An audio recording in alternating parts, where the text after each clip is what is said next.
Hello and welcome everyone to the latest edition of the Renny Show. Hello, Jenny. Hello, and it is so good. I can't tell you how much I've missed you, and it's so good to be back, able to breathe and everything. I'm so delighted to be here. I mean, I'm thrilled that you can breathe. That's good. That's a really, really good thing. And it's so lovely to have you back. I've missed you dearly on the last show. I mean, it was a fabulous conversation with Ryan, but I know how much you would have just loved to have been there, and we really missed you. So welcome back, and really, really pleased that you're feeling so much better. That's good news. So, as always, folks, if you're listening, full disclosure, we're not actually broadcasting live today because we're both going to be at a wonderful networking meeting of the Fab Business Club. So we're pre-recording so that we can get to do both amazing things, but still bring you your fortnightly dose of honesty and positivity. As always, we love to carry on the conversation. So if you've got any comments, then please do leave them on the various platforms that we broadcast on. And we would love to know what you think. So, Jenny, shall we go for it? Shall we dive in? Absolutely. Who's going first? Why don't you go first? Welcome back. Well, my first question is about variety. So, they say, don't they, that variety is the spice of life. Um, Yes. and my question is around, um, are you a lover of variety, or are you a lover of um, routine and, you know, doing the things that you love, the same things that you love on rinse and repeat? So, are you a variety or a rinse and repeat kind of person? Love it. Okay. I think I'd have to come down on the side of variety. However, there's a good dose of routine in there as well. I think, as with many people, I think there's an element sometimes of comfort zone and keeping things simple. But I think that's one of the things I love so much about being self-employed is the variety. There is so much opportunity to not have to be stuck in the same routine. And don't get me wrong, if people like routine and they have that routine and it's important to them, then that's wonderful. I'm not knocking that for a single moment. But I do like the idea that there's always some opportunity and there's always a chance of something a bit different. So yeah, I think I'd come down on the side of variety on that one. How about you? Yeah, I'm a bit like that chocolate, it's that thing about do you buy a variety pack, or do you buy a block of, I don't know, Dairy Milk or Galaxy? Yeah, And I recently discovered by accident, because I didn't have my glasses on and I was in a hurry, and I picked up in a shop what I thought was a block of Dairy Milk. And yeah, when I got home, it was I think is it called Willy Wonka's something like magnificent that. bar or Yeah, something. And you when you break the squares, they're not squares, they're random chocolate portions, yeah, and each portion has a random thing in it. So you don't know whether it's a popping candy or it's a jelly baby or it's a smartie or whatever it is, so yeah, completely random. And when I've obviously, I was expecting to open the block of chocolate and it just be a block of chocolate, um that I'm used to, so that routine, and imagine my surprise when it wasn't. But I love yeah. it. It's like, oh, this is so exciting. So Oh, I think there is, um I think, and I should have said at the top of the question that one isn't better or worse. They're just yeah, different, aren't they? And each a routine has benefits and uh, great things about it, and so does variety. And there isn't a right or a wrong. It's just an interesting question to think about whether you are. Whether you like your routine. And I was watching a program on the news yesterday about this couple who had been going to the same holiday destination for 27 years. Oh, Um, wow. and since, they, or well, maybe it was even longer than that, but they love it. And they Yeah, say, although the destination's the same, their experience every year is different because they are different people. So you can cool. bring Yeah, variety into routine because we are not the same people, even if we repeat the experience. So that was my little gem that I was considering this morning was, oh, even if we do the same thing, it isn't the same thing, is it? Because we're not the same people absolutely. the next time we do it. So we get a Yeah, different experience every time we do the same thing. yeah, definitely. And I think there's a lot to be said for a balance of both, because like you say, there isn't one that's better than the other. And for me, one thing I've really realised since leaving the RAF, which is obviously a relatively strict and hierarchical place to be, is that I like an element of routine, but not too much. If there's too much routine, I don't like it. I back away from it, and I crave that variety. So it's really interesting to see how that balance can work and how it can change depending on the scenario that you're in as well. It's really interesting one to start the show. Thanks for that, Jenny. Okay, so my next question is there's a couple of things that sort of brought this to the fore of my mind. One of which was that you had family visiting recently from America, and there's it's summer holidays as well, so there's lots of people who are balancing lots of different things.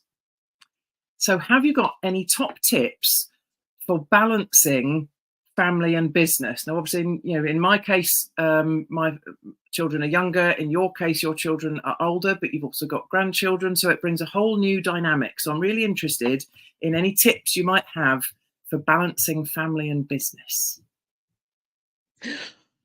I think the first thing to say is that um, again, it's kind of linked, isn't it, to the Yeah, routine and variety. yeah, Um, I remember when my children were little, that the summer holidays loomed long and large, and that I was incredibly fortunate in it was a long time ago, but I was incredibly fortunate that my parents were at that point, able to support and eke out. And we had I had a very, very complicated calendar as to who was going where, when, and how you could juggle, yeah, because there is that line about wanting to entertain and give the children a fabulous holiday, but also recognizing that particularly as a business owner, that you want, you have to continue your business, don't you? So I yeah, think there are things to consider. So what can you automate yeah, is a really good thing to consider. I also used to flexible working before flexible working was invented. yeah. So rather randomly, I used to get up at 4 o'clock in the morning, Wow. because it's daylight quite early in the summer. Yeah, So yeah, I used to get up really early, 4 o'clock in the morning, when everybody else was asleep. And I used to work from 4 o'clock in the morning until in my pajamas, um, before working in your pajamas was a thing as well. Um, 4 o'clock in the morning till 8:30. Um, and then I'd feel that I'd got a chunk of stuff done, yeah, and then that meant that I could unapologetically be focused on the children, doing things with them. And then there is also something about teaching them that, mummies and daddies and, caregivers have a responsibility to work. yeah, And I think one of the things that I was able to do was to share my love of my job, and how much it meant to me, um, to give that to my to give to share that with my children, so that actually they also um recognize that working is a part is an important part of life, and Yes. sometimes, you know, it's a juggling act. And I think it teaches people to be able to be self-reliant, so that Mm. playing in the garden, my kids were brilliant at making up games in the garden. We lived in the middle of nowhere, so it wasn't easy to kind of get on a bus to go places. We had to Yeah. make our own entertainment.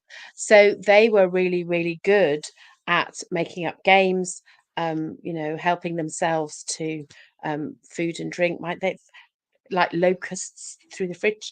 Um, but I think that I think making it a shared responsibility, so that everybody understands that it's give and take on both sides, is a really helpful thing to do. Um, so that you've got, again, a balance, haven't you, of Yeah. doing exciting things, people entertaining themselves, um, asking them to help in some way, shape, or form, so that everybody contributes in some way to making that balance work.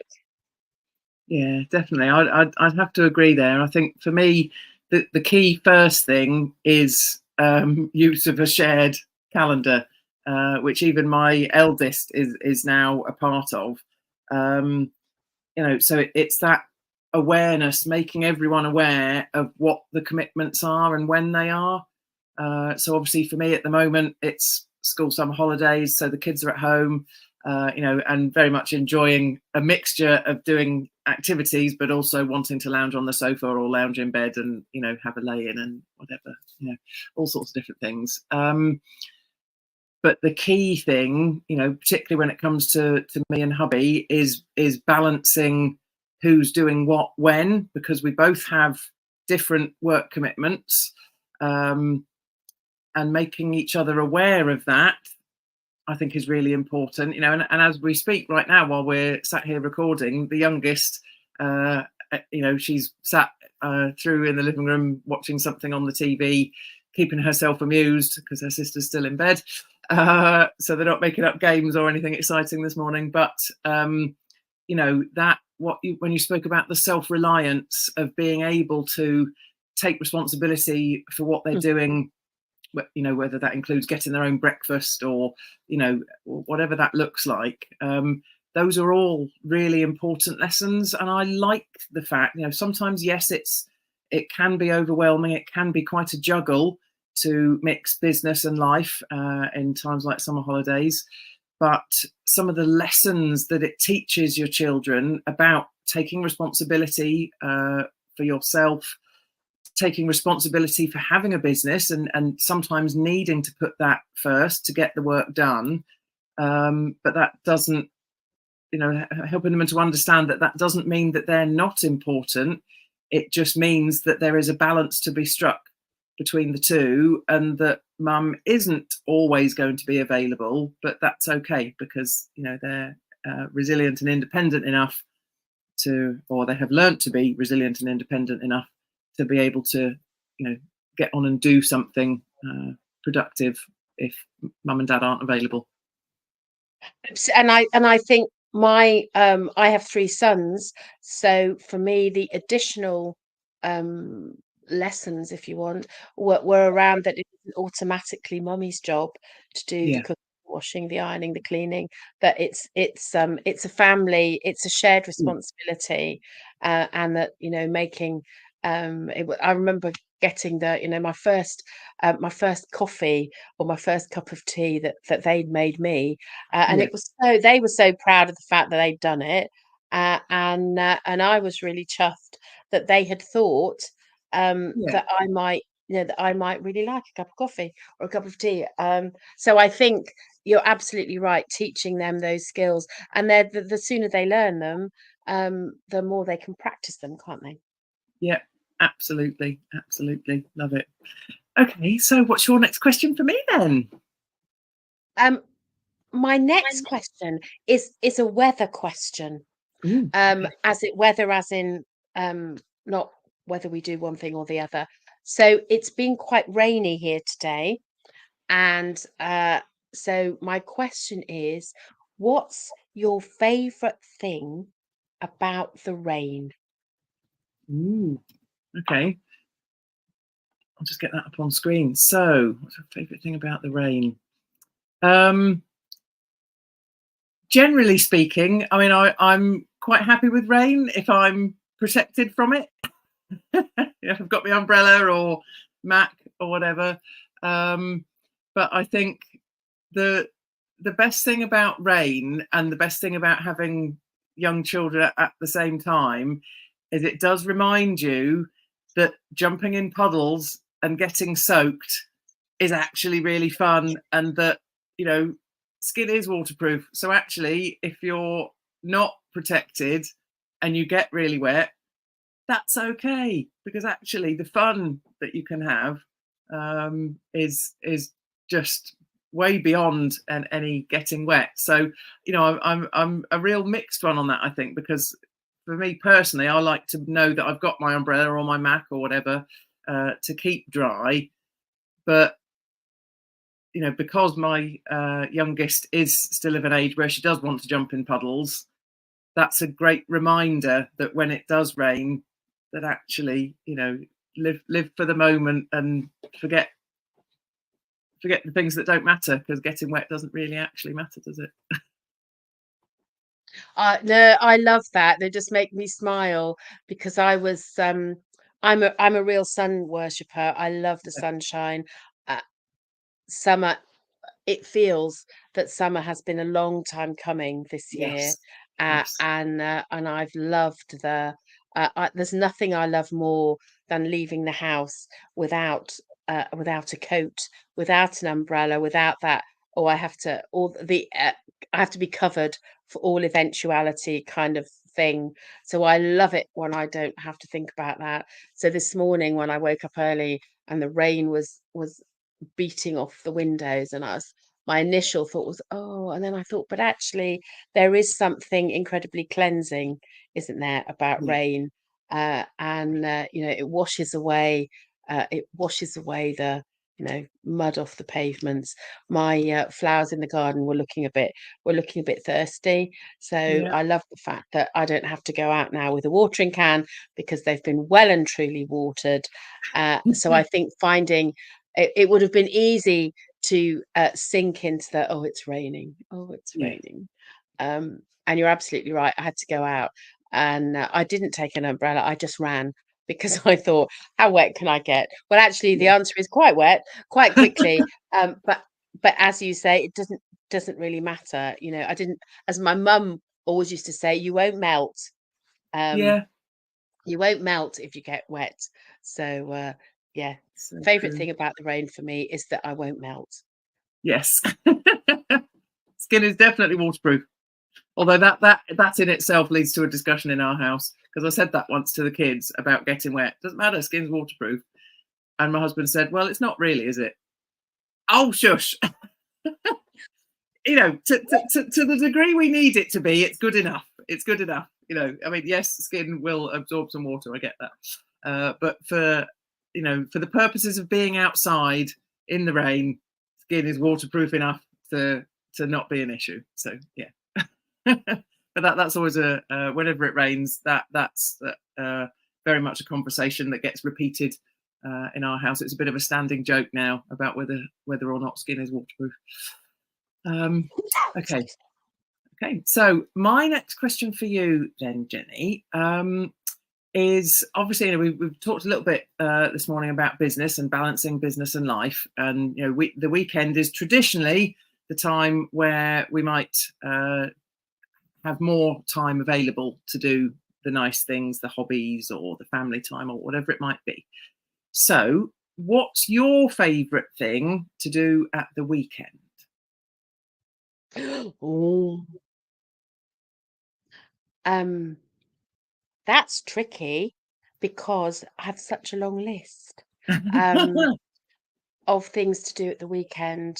Um, I think my favorite thing to do, if I had to encapsulate it in a nutshell, is exploring with with friends, because I like doing that.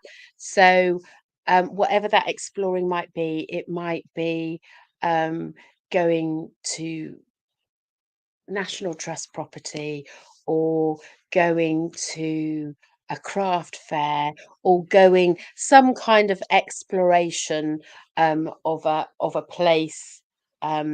place or a thing. So it might be an art gallery, it might be to a play. Yeah, I know that's close to your heart. Going to the yeah, theatre, going to the cinema, going to visit gardens, uh, a restaurant, anything, exploring that thing. Back to the variety. yeah, Um, I think the key thing for me is to be doing it with friends or family or both. Is my very favorite thing. Um, so it matters less about what the exploration is. The absolutely most important thing is that who I'm doing it with. yeah, absolutely, and that echoes my thoughts as well. I mean, there's kind of two things for me, because the weekend is traditionally for me the time where I can have a lie in, which is always lovely, not having to set the alarm. Um, but again, weekend, because there is more what you might call traditionally free time away from business. I mean, it doesn't mean that business doesn't happen at weekends. Sometimes it does need to, but there's generally speaking a bit more time available, and so just doing anything as a family is wonderful. Whether, we've talked about going for more walks locally, just because that, there's so much lovely countryside where we live, so much green, and obviously fresh air is such a good thing for us, isn't it? So um, it's not dissimilar to what you've described in terms of being out and about in some way, but it's the who you're with. Uh, Having the freedom to do those things with family at the weekend is just priceless. And I think for a while now, our weekends have been really quite busy because of show rehearsals and things for the girls and I, and that's ramped up massively. I mean, this weekend in particular, it's chock full of rehearsals and time at the theatre, because the show starts next week, which is mildly scary. But having the brilliant thing about weekends is, for me, I guess the word that comes to mind is freedom, because the weekends feel like freedom. So having the freedom to choose what you're going to spend that time on, and sometimes might be nice to actually just all sit in your pajamas and have a duvet day and not do a lot. But if you're together, that's okay. It's so yeah, I very much echo what you've said about it's who you're doing it with that's the key thing. But there is something nice about getting out and about and getting some fresh air on a weekend. Yeah, definitely. So I think we're on the same page yet again, Jenny. Oh, that's a surprise. Surprise, surprise. So what's your next question your last question for me for today? Final question for the day. Yes, so my final question is about um what scares you most and Ooh, how do you deal with it? Is that two blimey. questions? Okay, I'll just get that up on the A screen. two-parter. Yeah. What scares me most? The thing that's scaring me right this moment is that my laptop might run out, so I'm just going to plug it in. Um, but no, that's not the thing that scares me most. The thing that scares me most is really, I mean, in terms of business, because that's the first thing that came to mind when you asked the question, is the business not growing to the level that I would want it to grow to, which then brings with it a certain level of financial freedom and time freedom, and that can sometimes, but I'm sure that's something that a lot of people feel. I talk a lot about self-belief, but that doesn't mean I don't have self-doubt. Of course I do. I'm human. But I think when you have those moments of self-doubt, it's looking at the things that you've already achieved, and looking at yourself and really considering what you're doing and why. And when those things align, that you're doing something that you're passionate about, it really means something to you. When you also develop really strong self-belief alongside that, it's easier to sit and reflect and think, well, okay, yes, there's barrier X, Y, and Z to me achieving what I would like to achieve. But what can I do about that? Come up with positive actions that you can take that are going to lead to the results that you want to have. I think for me, cultivating really strong self-belief has been so important in my life, particularly in recent years, when it's been more of an important feature of my life. And it just makes it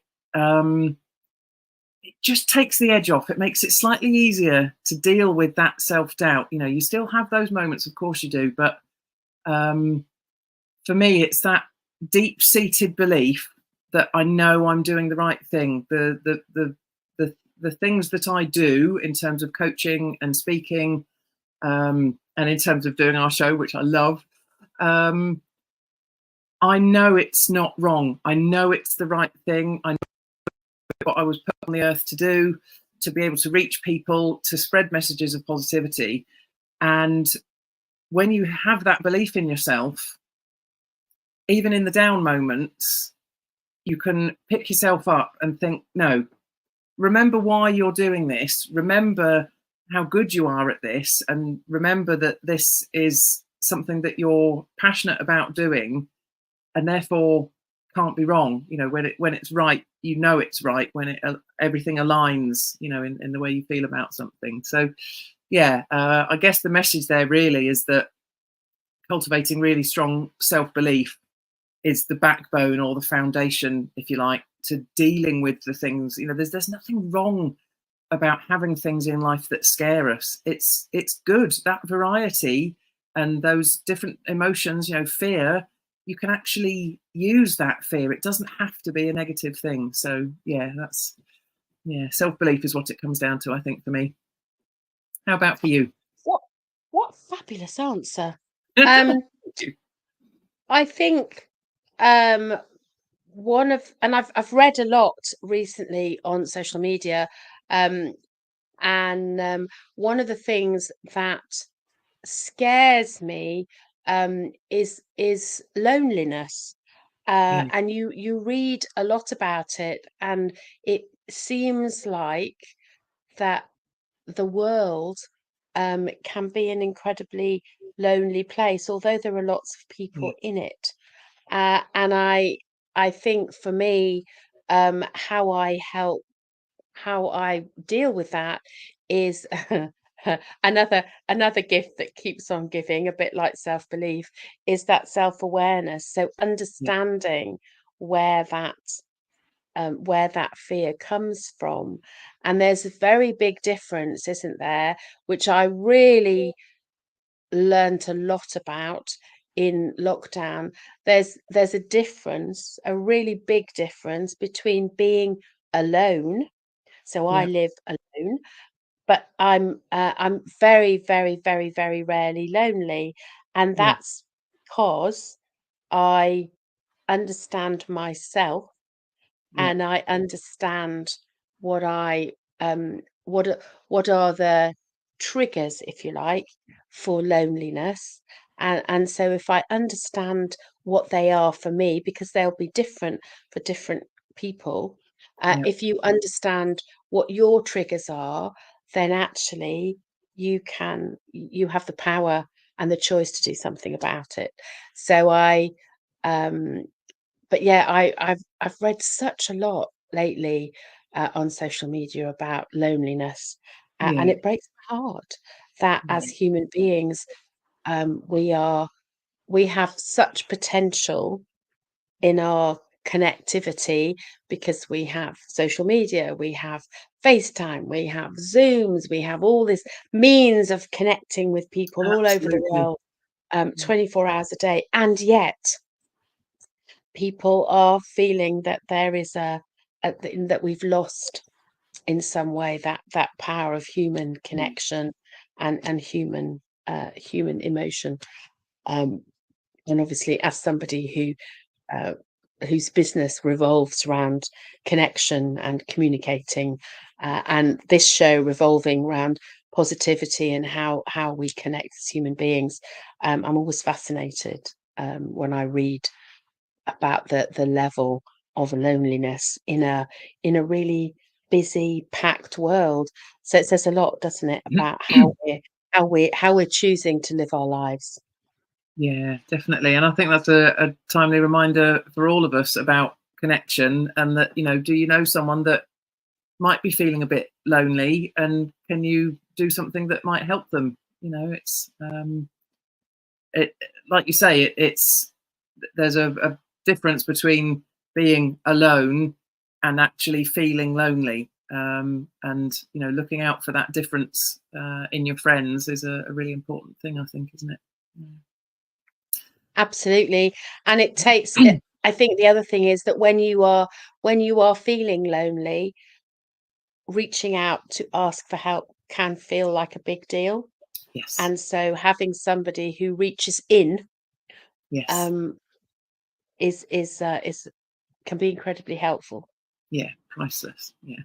Yeah. Love it. Okay, so it's time for the final question. Slightly more light-hearted in terms of topic. So obviously we've had just over the last couple of weeks the Paris Olympics. So my question is around. Oh, I can't get it up on the screen. Something's going wrong with my laptop. Never mind. I will continue anyway. So did you enjoy the Paris Olympics, and did you have a favorite moment? Oh, oh, oh, you're gonna make me choose. Variety being the spice of life. I love I loved the Olympics. I didn't watch as much of it as I would have liked. Uh I think my favorite thing and my favorite moments are always about people um who have raced, competed their hearts out, Yeah. whether or not they made the medal podium.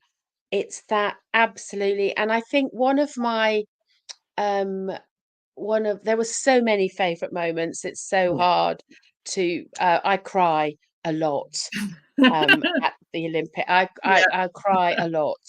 Um and I'm just so in awe. And we've got the Paralympics Oh, I can't to wait. look forward to, Yeah. haven't we? So I've just about got my breath back from the Olympics, and then we've got the Paralympics. I'm very excited about that. But I think it's recognizing the the um, the level of commitment and Yeah. the joy of that people have in their chosen sport, whatever that might be. And I watched BMX final, Yeah. and the athletic, the rowing. There's just so many, isn't there? So many amazing. All of them are amazing, and I think. Um, that when things don't go to plan, Yeah. and even when all of that work, and it could be 400ths of a second that separates, so the separation is infinitesimal, and the way that that sportsmanship for me is Yeah. so fabulous. And I remember Fred, the lovely Fred, and his daughter Yeah. in the diving, Yeah. when they got their bronze medal, and she was so, on one level she was so disappointed, and she said, but I did my best. And he said, um it wasn't your day today. Yeah. I just thought that was such fabulous, loving wisdom, Yeah. delivered with unconditional love and support. Today, it wasn't your day today, the inference being there will be other days.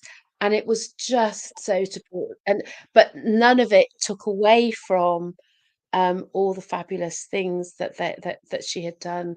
Um, and I just I'm so full of awe and admiration for everybody who's involved in Olympic sport, Yes. all the people at the stadiums, all of the people who get crowds from here, there, the people who provide all the unseen here, unsung heroes that Yeah. get people in and out, that direct people, the people on the metro, the people serving burgers and drinks and wine and whatever, all of those people who are involved in making such a spectacular event happen and keep people safe, and the joy of human endeavor and commitment. I just it yeah, I cry a lot, my heart's full, and I absolutely love it. I just think it's such an amazing thing. Yeah, it really is. And I think, I would echo a lot of what you've said about human endeavor and the grit and determination that these people show over quite often periods of many, many years, the sacrifices they make to be better at what they do. And then, they kind of put everything into this, 4 yearly cycle of the Olympics. And, and when it doesn't work out for them on the day, you do have to feel for them, because like you said, that the difference between getting a medal and not getting a medal can be so tiny. And so you think, well, they all deserve medals just for being there at all. um, but to see one of the things that I just really love is some of the reactions when people do get their medals, no matter what color, and even if it's not someone from Team GB, so it's someone that I'm not supporting in particular, but to see the joy on their faces when they get that medal put round their neck.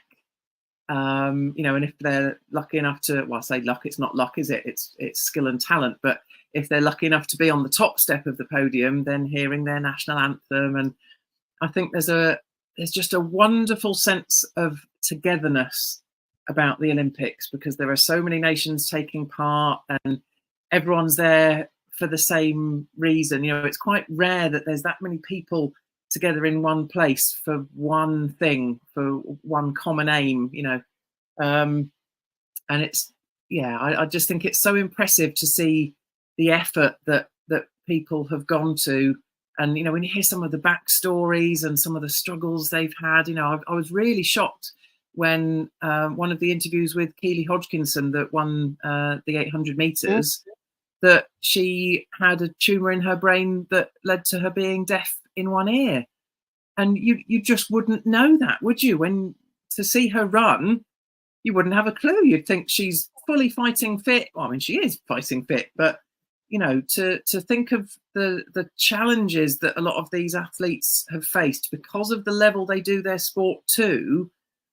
There are so many things, injuries, all sorts, life changes that can really get in the way of their training, and yet they still step up to the plate and they do their thing and they achieve all these incredible things. And it's just, I'm a bit the same as you. I find the Olympics quite emotional, because when you see the reactions that all these athletes have, it's just magical. And I think, that there were moments in the Paris Olympics where there was quite a lot of criticism from different quarters about different things that went on. But I think none of that should detract from the sheer brilliance of all these people who came together and just put on such a show. You know, I think many of us are the same, that we watch sports we would never dream of watching normally, and you get really into it and really excited for, you know, for the results, and it's close and you're cheering them on at home and you know, clapping and cheering and jumping around the room. And it's just a brilliant thing, and how wonderful that sport can bring so many of us together like that. It's a wonderful thing. And, and I love the fact that the athletes support each other. So Yeah, you know that that they support and commiserate, because they understand absolutely. somebody didn't get the result that they wanted, or they were, you know, beaten, or they didn't or if they won, and they celebrate that sort of level of support of each other. Is amazing as well. I think that's a really important part of it. And I Yeah, remember reading, you know, I think it was a marathon, the 1500 meters, and one of the, not in the Paris Olympics, the previous Olympics, where one of the guy who had been leading and was expected yeah, to win just got disorientated, and he thought he'd crossed the finish line, and he yes, hadn't. yes, And the I guy remember. came second, kind of basically didn't push him, but, you know, guided him over the line, and Yeah, everybody said, you could have won. Why yeah, did you do that? And he said, no, he was the winner. He was the winner. And they said, yeah, but you could have beaten him. You could have, you know.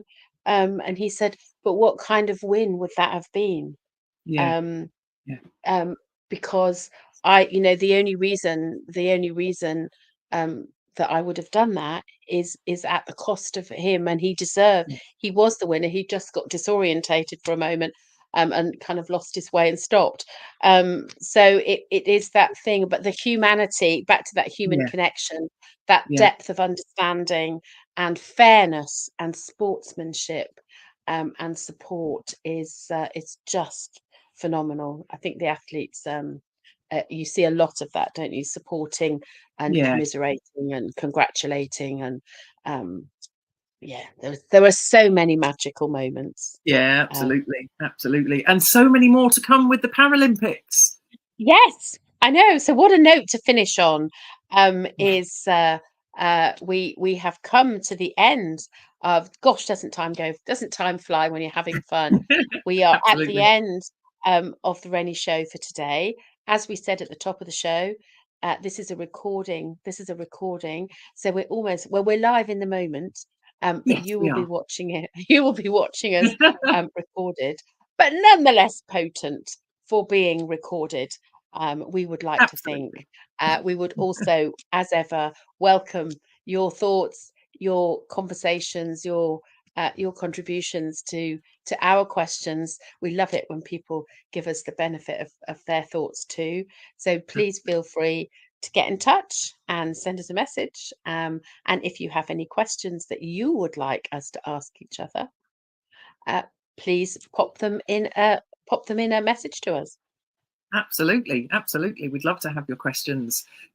So, in the meantime, we will see you all in a couple of weeks and get planning for what you're going to watch on the Paralympics. I must admit, 2012, you know, how wonderful it was to have them in London. I was very fortunate to go to the Olympics and the Paralympics and had such a great experience. So, I will be very excited to watch. So, take care of yourselves, folks. And as always, be inspiring and be brilliant.